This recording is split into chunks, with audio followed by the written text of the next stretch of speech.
Milltown, Baile an Bhuilean, is a small town in the centre of County Kerry in the southwest of Ireland. A town with a very rich history and heritage. It is surrounded by lush countryside and a beautiful landscape, along the banks of Castlemaine Harbour and with the Slieve Mish Mountains to the north. To the south and west are the McGillicuddy's Reeks, the Iveragh Peninsula and the Dingle Peninsula or Corcagoyna.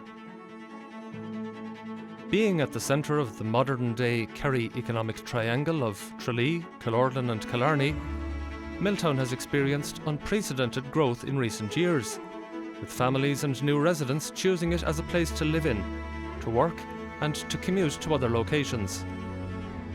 During the economic boom in the early 2000s, the population of Milltown increased five-fold, with some 400 new homes constructed in a 5-year period. As Milltown and its people look to the future, their vision is of a community which is centred around a thriving and vibrant place for people to live, work and do business. So how will this busy town and the people who call it home embrace the future while honouring and respecting the past? The Milltown we see today developed over many centuries and millennia, and everything about it is influenced by its location, its landscape and its history. This film will explore the evolution of Milltown over many thousands of years, using the lens of its key heritage and historic sites, the major milestones in the development of its landscape, and how the place and its people have been shaped by that landscape and its inhabitants for countless generations.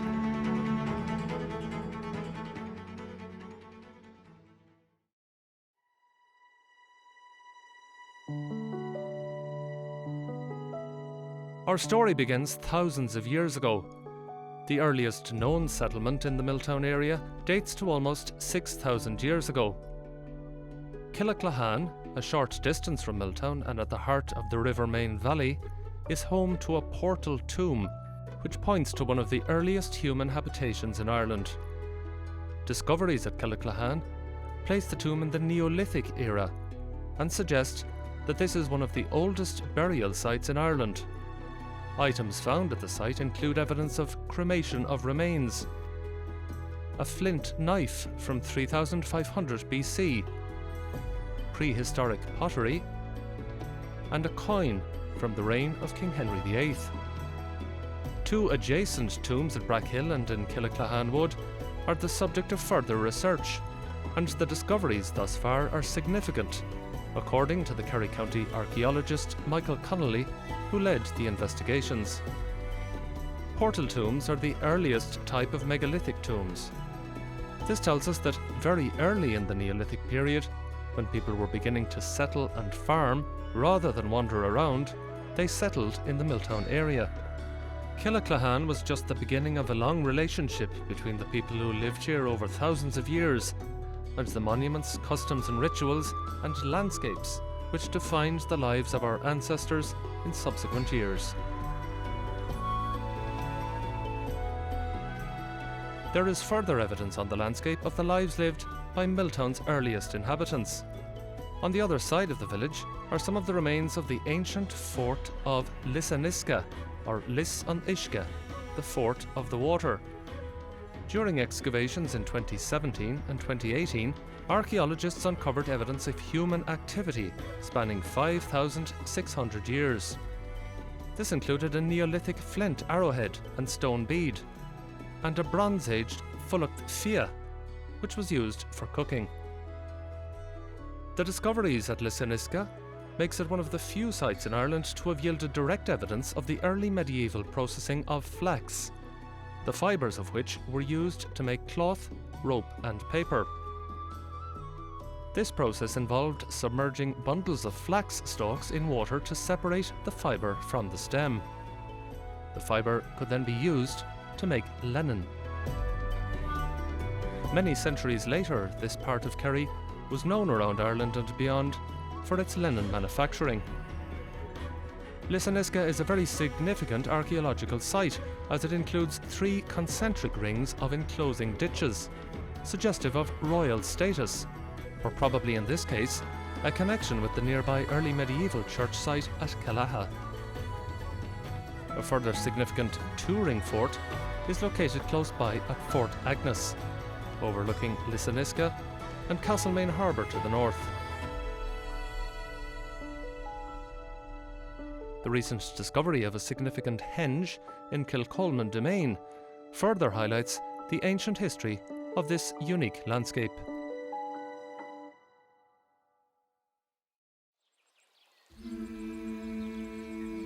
The advent of Christianity in Milltown is closely connected to St. Colman of Cloyne, who is believed to have established a monastery between the River Lown and the River Main sometime in the 6th century, on the site of where Kellaha Abbey was later located. St. Colman lends his name to Kilcolman, meaning Church of Colman, the original name of Milltown Parish. In the early medieval period, the area around Milltown formed part of the early medieval kingdom of Corcugina, known as Aes Conqueen, a sub-kingdom located between the peninsulas of Dingle and Iveragh. The church of Cell Ace Conqueen was the main church in the area and is believed to have been located where the White Church was later built, and where it is believed the original hamlet or village was located. This was long before the modern village of Milltown was developed, and there were raids by the Vikings on Cell Ace Conqueen in the 9th century. The modern road network did not exist before the medieval period, and most transport would have been by river, sea and a series of rudimentary pathways. Crucial to local transport and commercial activity, therefore, was the River Main, which flows into Castlemaine Harbour and which provided an important route into and out of this area. The medieval parish in this period has been described as a busy place with many trades and industries, including the tanning of leather, barrel and boot making, wheel making and, most importantly, the production of linen. Under Anglo-Norman rule, land near the River Main was granted by Geoffrey de Marisco, a wealthy landowner and justiciar of Ireland, to a religious order, the Canons Regular of St. Augustine, in 1216.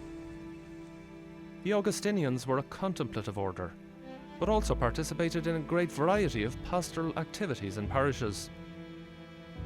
The monks, who spoke Norman French, set about constructing what became a bustling monastery close to the banks of the River Main. It was known as the Priory of Our Lady de Bello Loco, or Kellaha in Irish. The monastic estate dominated the surrounding landscape, at one point owning an area of over 15,000 acres across mid-Kerry, including a leper hospital. In the papal taxation records of 1302, Kellaha was rated the third most valuable monastery in the Diocese of Ardfert.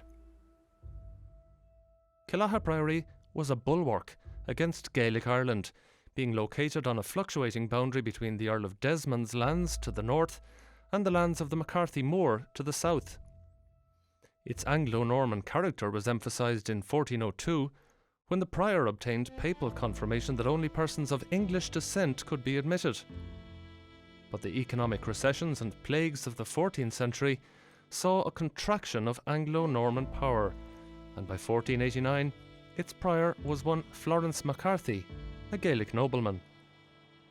The priory church was remodelled in the 15th century, when the iconic east window was installed. The priory presided over a completely different landscape compared to today, which was more densely wooded, with the River Main acting as the main artery for the transportation of goods and people.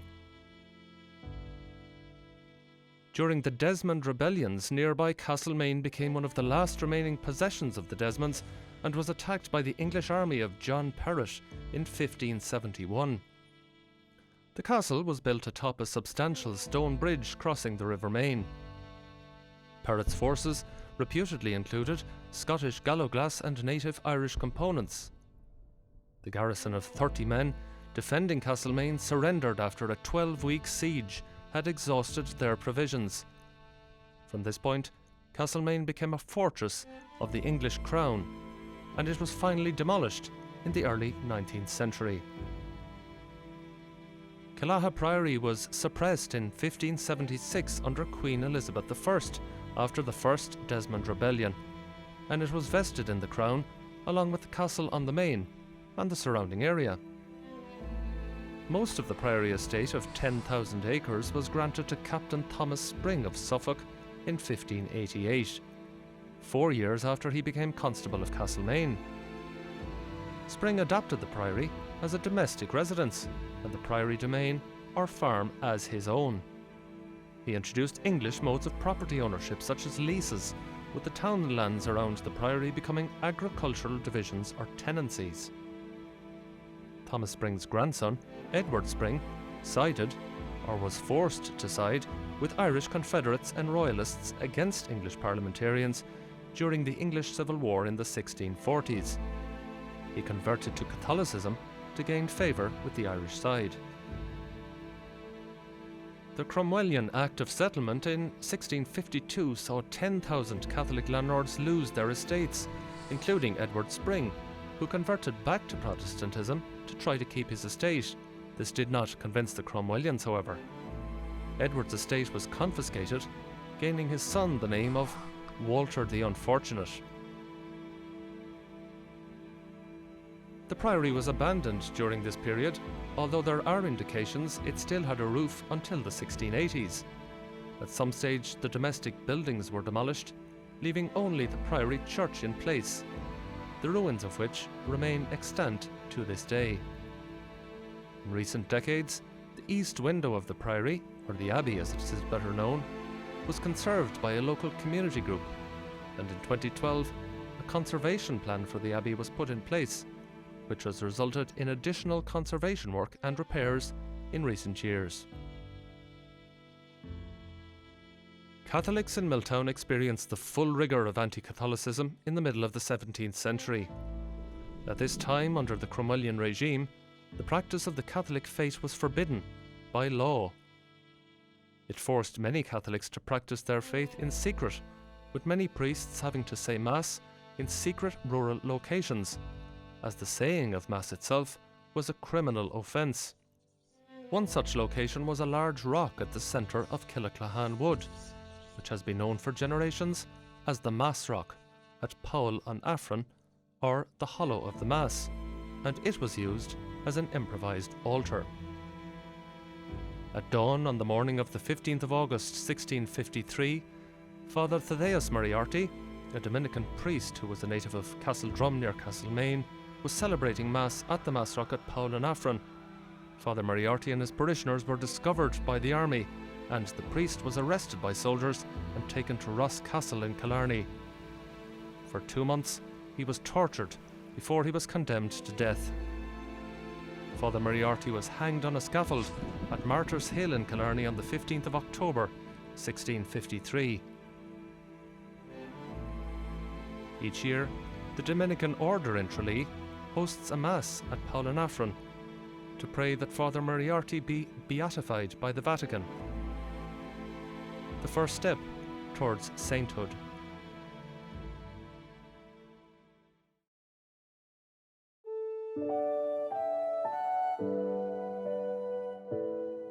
Among those who came to Ireland with Cromwell in 1649 was Major John Godfrey, a member of a gentry family from Kent in the south of England.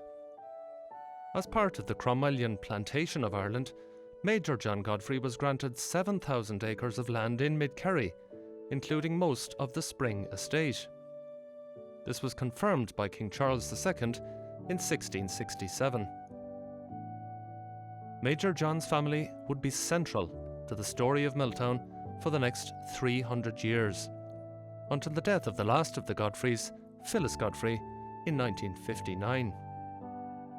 Initially, the Godfreys had no major impact and left most of the tenants of the Spring estate in place. They had little choice given the economic devastation of the previous decades. Major changes in the area only happened after the Battle of the Boyne in 1690, when there was a concerted effort to settle Protestant families from Northern Ireland and the west of England on the Godfrey estate. The Godfreys adopted the former Spring domain attached to Killala for their own use. It was renamed Bushfield, the anglicised version of Ski. At some stage in the late 17th or early 18th century, the Godfreys built a new manor house. It was a long, one-storey thatched house with dormer windows and massive chimneys, similar to Ballygamboon House, another spring residence. There is some suggestion in the Godfrey papers that Bushfield was built from the stones and rubble of the old priory at Killaha.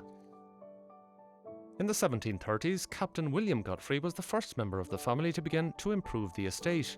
He built a grist mill which harnessed the power of local streams. This mill later lent its name to the name Milltown. Captain William died in 1747, leaving 4 daughters but no son. The estate was inherited by his brother Captain John Godfrey, also known as Shaky John, due to his erratic handwriting. Captain John was the founder of modern Milltown. Throughout the 18th and 19th centuries, the Godfrey family developed Bushfield domain, improving farming techniques and introducing new crops.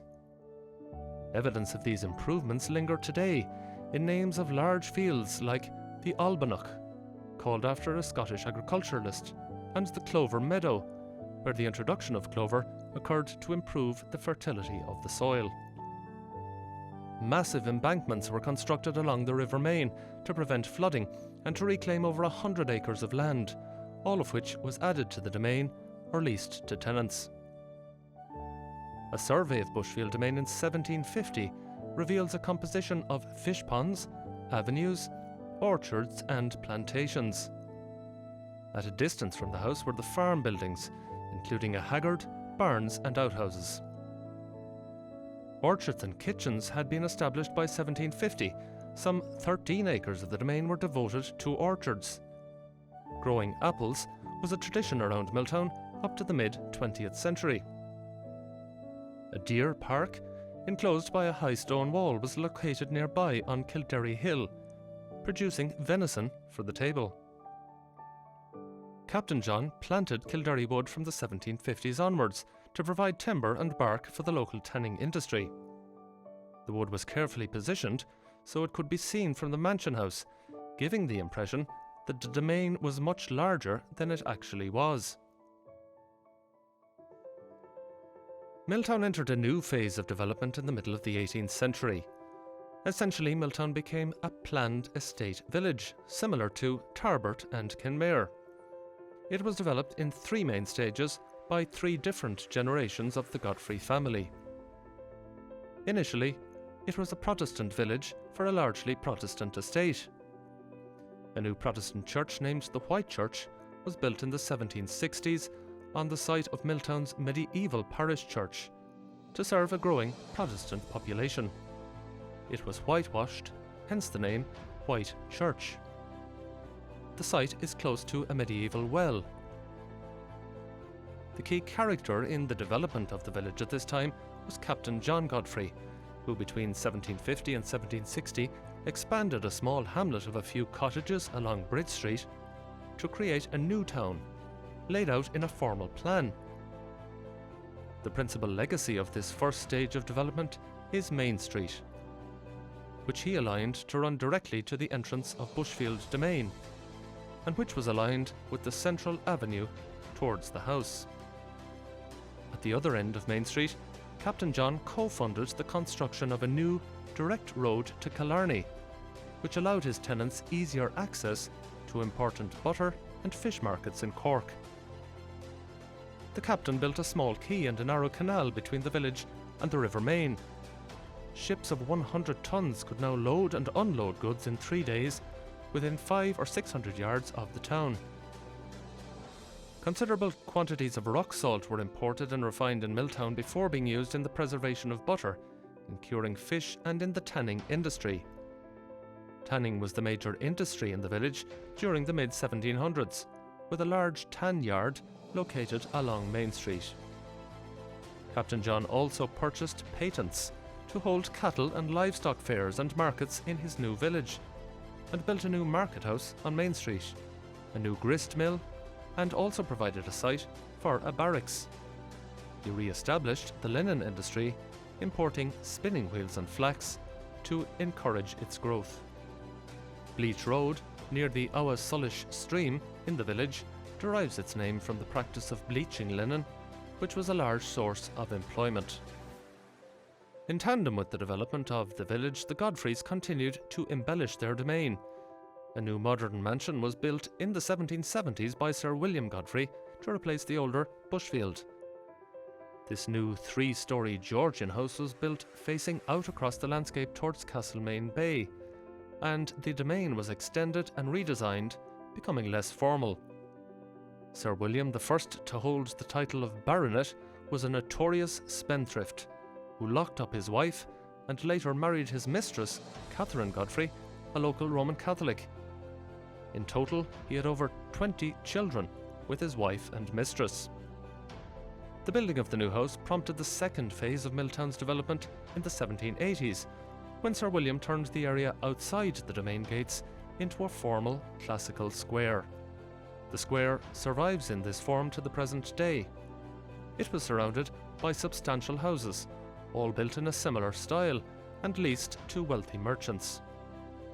Milltown was much remarked upon by visitors as superior to most other towns and villages they passed through across the county. Despite having the character of a Protestant village in many respects, Catholics continued to worship freely and were in the majority. In the 18th century, a new Catholic place of worship was located at Cloonmore, opposite the entrance to Glenellyn, and was described as a thatched and mud-walled building. It was replaced by a more substantial Catholic chapel located in the village and built around 1800, and which was located where the monastery boys' school was later constructed. The third phase of development took place during the 1820s, when Milltown was expanded to include Church Street, under Sir John Godfrey and his wife Eleanor. New plots for houses were laid out and a small cholera hospital was built. In 1821, an estate school for local Protestant and Catholic children was constructed by Eleanor Godfrey. It's probably the oldest school building in Kerry today. Along with these improvements, the White Church was replaced in 1819 by a new Protestant church built on land donated by Sir John. One of the most interesting weddings to occur in the church was that of May Leeson Marshall, daughter of Major Leeson Marshall of Callanafercy. She married George Ruth in 1924. George was a member of the Gaelic League and was an acquaintance of Roger Casement and Arthur Griffith. The couple's shared love of the Irish language was reflected in the fact that the wedding ceremony was conducted partly Oscoilga, or in the Irish language. In the 1820s, Bushfield House was remodelled by the famous Dublin architects Richard and William Vitruvius Morrison in a mock Tudor style. A large side wing with Flemish gables was added to the house, along with turrets, pinnacles and assorted gables. However, the mini-famine of 1821 saw the workers down tools, and the main house was never finished as planned. Bushfield was renamed Kilcolman Abbey, thereby connecting it with the early history of the parish. Kilcolman Domain was remodelled extensively during this period, becoming one of the most beautiful designed landscapes in Kerry, only surpassed by those of Muckross and Killarney House. The ongoing embellishment by the Godfreys of Kilderry Wood and Killaclahan Wood, and extensive plantations in and around the domain, gave the impression of a wooded Elysium, much admired by early tourists. The domain survives largely intact to the present day.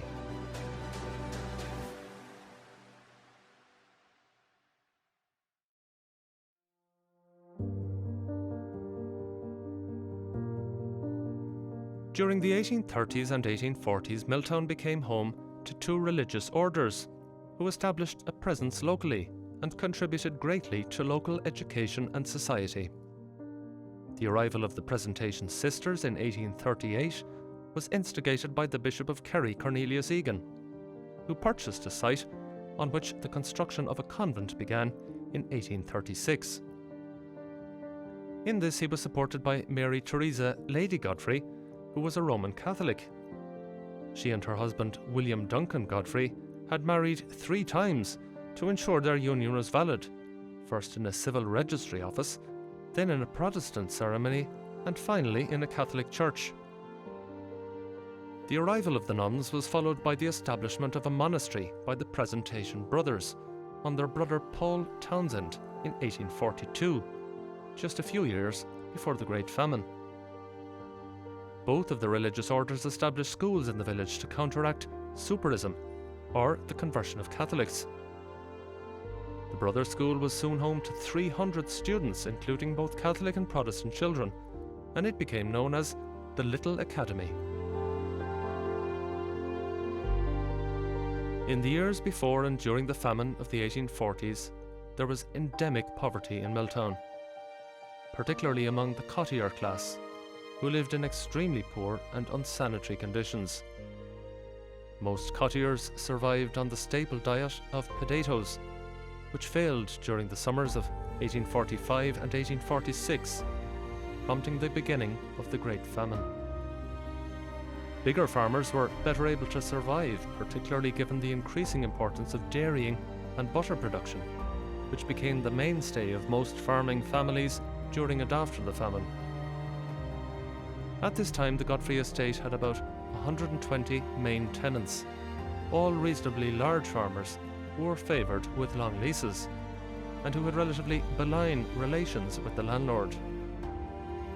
The estate had a long-term policy to remove middlemen and replace them with a more reliable farming class. Many of these families still live around Milltown.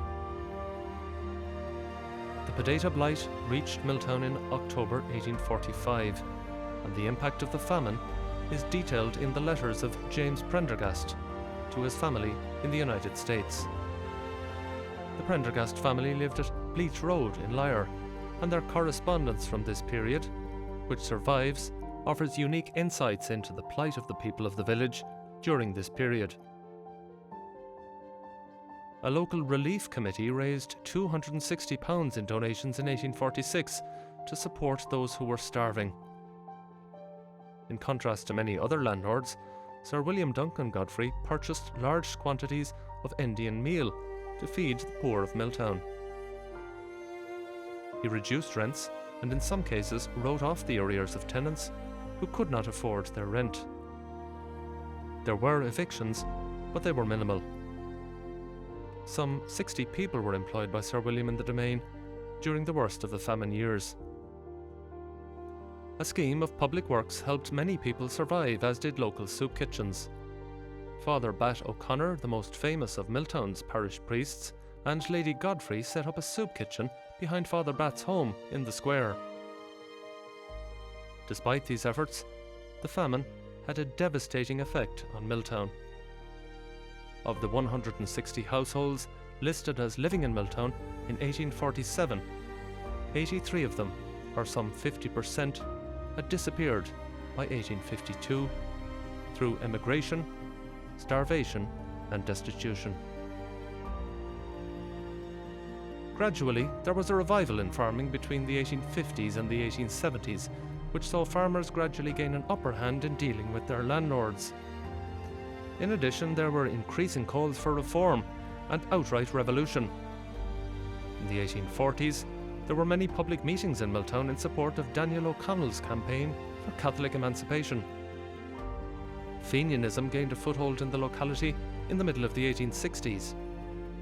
One of Ireland's most prominent Fenians, Jeremiah O'Donovan Rossa, married Nano Eager from Milltown in 1853, and he was a regular visitor to the locality. The Eager family home, Ivy Lodge, was located near the present-day Mid-Kerry Mart. In the later years of the 19th century, the political and economic power and prestige of the landed gentry began to wane considerably. The Godfrey estate was inherited in 1873 by Sir John Fermor Godfrey, a noted huntsman whose pack of hounds, the Kilcolman Harriers, were one of the most famous in Ireland. His sister Helen was noted for riding side saddle to the hunt on her famous white Arabian horse, Pasha. There were numerous social gatherings at Kilcolman Abbey, which was a centre of parties and entertainment. This enviable and carefree lifestyle, however, all came to a sudden end when the Land War erupted in 1879. The Land War was prompted by a sudden fall in agricultural prices and food scarcity due to bad weather and the potato blight. There were fears of another famine. Tenants, including those on the Godfrey estate, were unable to pay their rents.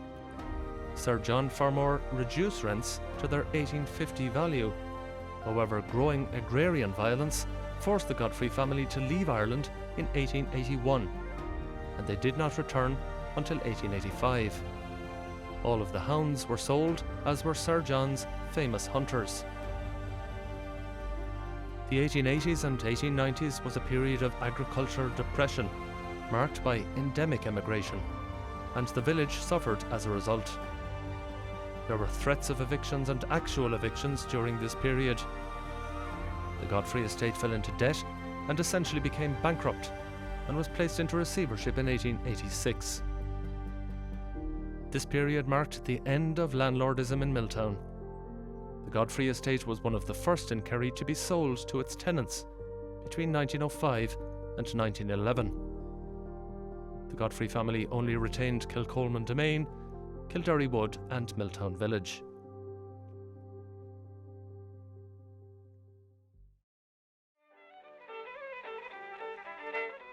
During the 1880s and 1890s, there was a cultural and sporting revival. The local Gaelic football club was founded in the late 1880s, and this strong sporting tradition continues to this day. A local branch of the Gaelic League was founded to promote Irish customs, traditions and the Irish language. On the 15th of January 1885, the new railway line from Farranfore to Kilordan was opened. The line ran through the Godfrey Domain, and a halt was built in Rapook, where the train would stop occasionally to pick up Milltown passengers. In 1893, the line was extended from Kilordan to Valentia. The construction of the railway line gave a huge boost to the local economy, providing many jobs on the basic wage of 2 shillings per day. The main traffic on the line came from tourism, agriculture and the fishing industry. Transporting cattle from Milltown to Caherseveen and Castle Island and further afield became part of a strong local trade in livestock. With financial support of £1,000 from the Godfrey family, a new Catholic church, the Church of the Sacred Heart, was constructed in the early 1890s under the supervision of architect Daniel O'Connell, a relative of the Liberator Daniel O'Connell. The church was consecrated in 1894, and it remains the Catholic Church of Milltown to this day. The early 20th century was marked by the Home Rule crisis and the rise in Irish nationalism. The 1912 Home Rule Bill was passed into law in 1914, but was suspended due to the outbreak of World War I. Locally, many young men joined the Royal Munster Fusiliers, based in Ballymullen in Tralee, and many died on the battlefields of France and Belgium. The brutal British response to the 1916 Rising saw constitutional nationalism decisively shift towards outright and often violent opposition to British rule. The Irish Volunteers, who campaigned for Home Rule for Ireland, were established locally in 1914, followed by the Milltown branch of the women's organisation Cumann na mBan in 1918. After the Easter Rising, these organisations became increasingly active, particularly following the effort to conscript more Irish men to the British Army during the Great War. The War of Independence was a grim period in Milltown. The local Irish Republican Army and Cumann na mBan engaged in combat with the forces of the Crown in a series of attacks and ambushes, the most significant of which was an IRA ambush at Ballymacandie on the 1st of June 1921. 5 members of the Royal Irish Constabulary and the Black and Tans were killed, among them RIC Sergeant James Collery, who lived at the square in Milltown with his wife and 9 children. Meanwhile, a motor car belonging to Major Leeson Marshall of Callanafercy was seized by the IRA, but later returned. Milltown was largely spared the worst of the Civil War, although 3 civilians lost their lives. Jeremiah Hanafin, and separately Jeremiah McKenna and his mother Mary were killed in incidents involving National Army soldiers who were passing by. Elsewhere, during 1922 and 1923, local shops and businesses were looted by the anti-treaty IRA, and significant disruption to transport and food supplies had a major impact on the civilian population and commercial activity. Many of the country's big houses were burned during this period. However, Kilcolman Abbey survived, but it was raided repeatedly for arms. On one such occasion, Lady Mary Godfrey gave the raiders a piece of her mind on the immorality of their actions.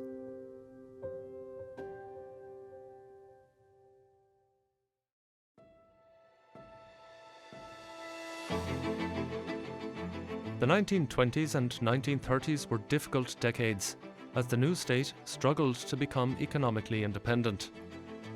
Taxes were high and emigration was often the only option for many young men and women in and around Milltown. During World War II, rationing was introduced, and although farmers profited through exports to Britain, this period, known as the Emergency, was a challenging time for everyone. The religious orders, though fewer in number in later years, continued to be involved in education in Milltown. In the 1950s, new secondary schools were established for boys and girls, and these were amalgamated in 1968. There were glimmers of hope, and there were important additions to the local landscape in the middle of the 20th century. Spearheaded by a dynamic Catholic curate, Father Joseph McCluskey, the Mid-Kerry Mart was established, offering farmers a local market, and which became one of the most vibrant in Kerry. There was also a new national school to cater for a growing population, and a new community hall, which was constructed by voluntary labour by the people of the village, and which became a centre of drama, dancing and community events.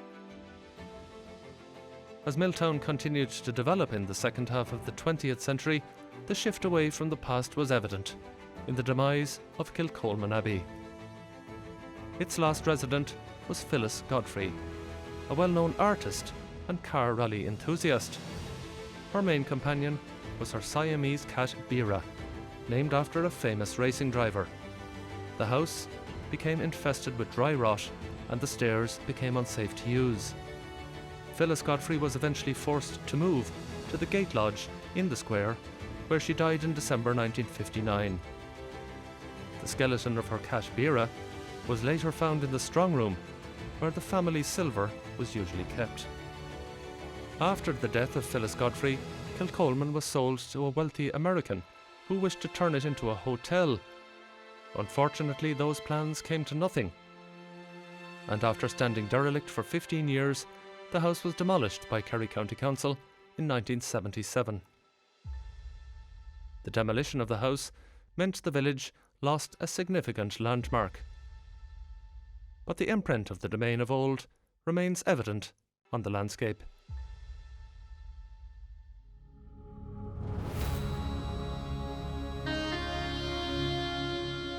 The early years of the 21st century brought an economic and population boom to the locality. During Ireland's Celtic Tiger years, Milltown was one of the fastest growing villages of its size, and it became designated as a small town to reflect its rapidly expanding population. During the early 2000s, Milltown was the fastest growing small town of its size anywhere in Ireland, as a large increase in population occurred during the building boom, and when the town became an attractive place for young families to settle and raise children. Over a dozen new housing developments came on stream, bringing a new diversification to the local population and demographic. The economic upturn brought infrastructural benefits, with the development of a new state-of-the-art community centre with the support of the Plantation order. 2 new schools were constructed, Nagle Rice Primary School and Plantation Secondary School, to cater for an increasing population and to provide new facilities for learning and development. The educational foundations put in place by the Plantation sisters and brothers in the mid-19th century were reflected in 21st century schools and community facilities.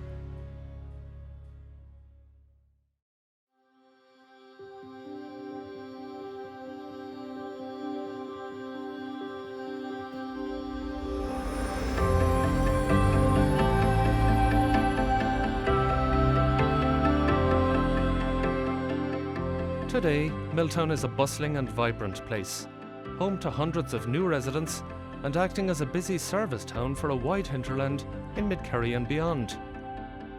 With a strong musical and cultural identity, the town is home to many festivals and events, one of which honours the memory of two of its most famous sons, the Hannafin brothers of Callanafercy, who played music in the United States in the early 20th century, and who were commemorated in a monument on the town square.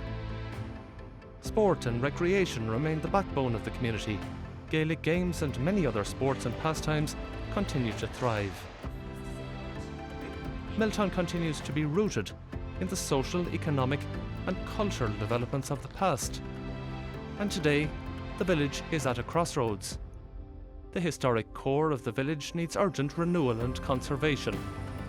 The wider landscape, including the domain, needs careful consideration when planning new interventions. The past should not be an obstacle to improvement, but rather an opportunity. And this requires everyone to understand and appreciate our history and our heritage in all its facets, complicated and varied. Milltown has enormous potential, blessed with an extraordinary history, a rich and fascinating heritage, and a beautiful and special landscape. It's up to the present generation to ensure that this is preserved for future generations to enjoy.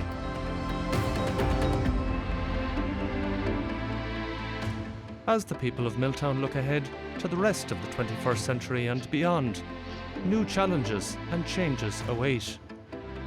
But the future will forever be connected to what came before.